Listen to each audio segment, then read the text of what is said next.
Well, I thought we might begin with a little mind exercise, which is I want to ask all of you to pretend that you're Sandra.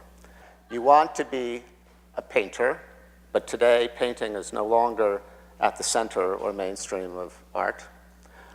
You want to be a landscape painter in Montana, and Montana is very hard to capture in a painting, for reasons we'll go into in a while. Third, you want to be a contemporary painter. You want to be part of your time. That is to say, you don't want to just copy what other people have done. You don't want to repeat the past. How can you be, then, a painter of the contemporary Montana landscape?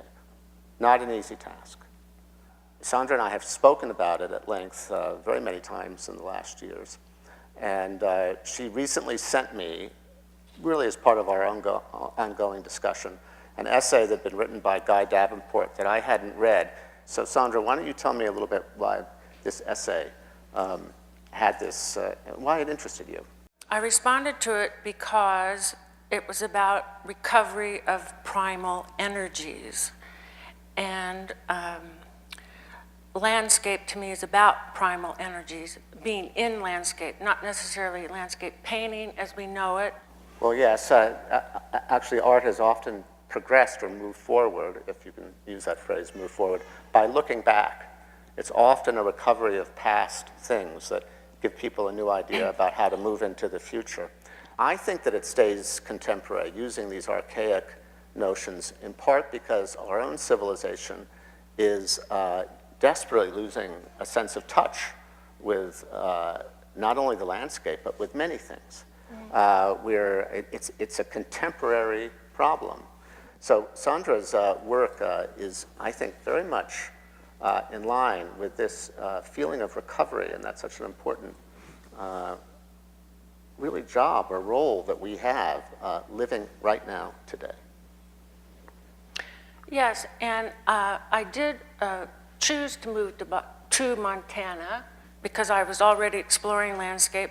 As I lived here and was in conversation with conservationists, you begin to see that there are remnants all around the state of prairie grasslands, of wild patches of ground that haven't met the plow.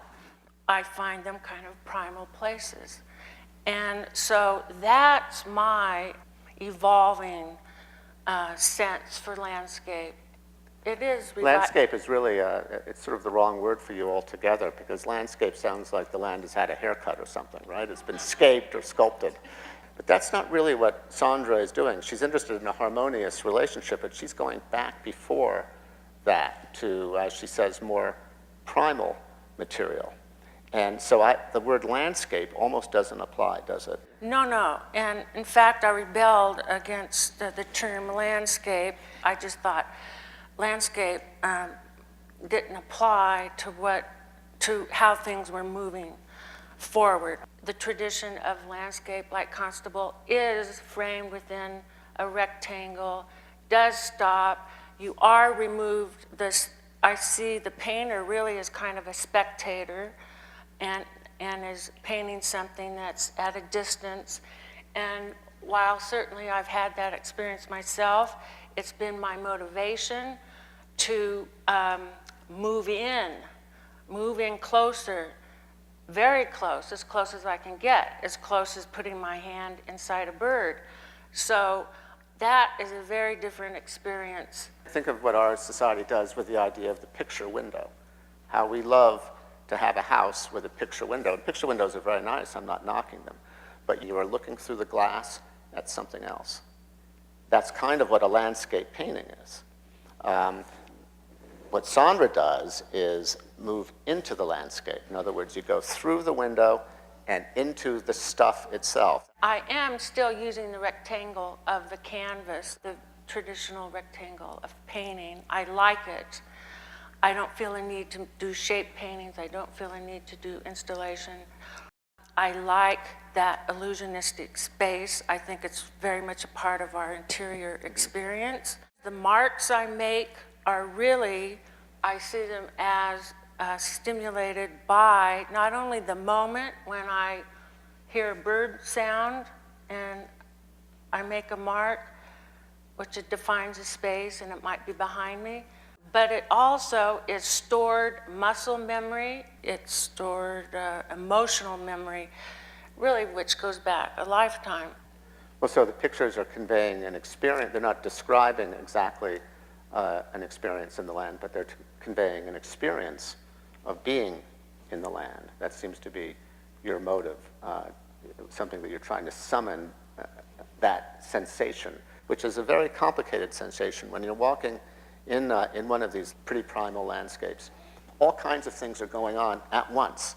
And your experience of that day, of that walk, of whatever you're doing in the landscape, is built of many, many different elements like that. And somehow, mysteriously, we don't really have words for this. Maybe that's why we have poetry. That comes together, and that is the experience. And Sandra, when I said time, I meant that there is that feeling of much is being brought together. You feel that the painting is an experience of being in the land, but you're trying to bring together the fullness of that experience and the variety of tones. The word that came to me was condensation. The marks are more particular, or they're more specific to things I experience in landscape. And the line itself isn't any one thing, it's a combination of things. So I use the term condensation of experience. Well, tell us about feathers. What's your thing about feathers?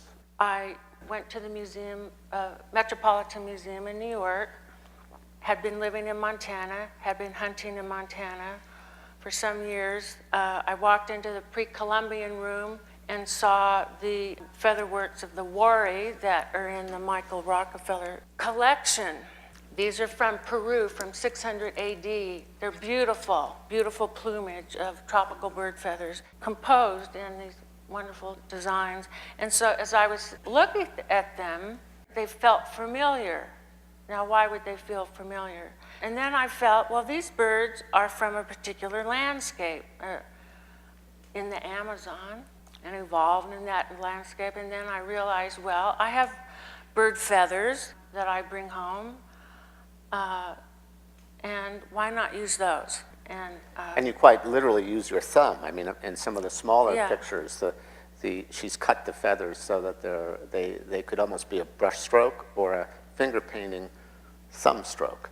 And they bring this extraordinarily tangible sense of the landscape into the painting. Talk about some of the very particular problems that the Montana landscape offers. The earlier American forts were structured along horizontal and vertical, sort of the inherited grid that we contemporary painters grew up with.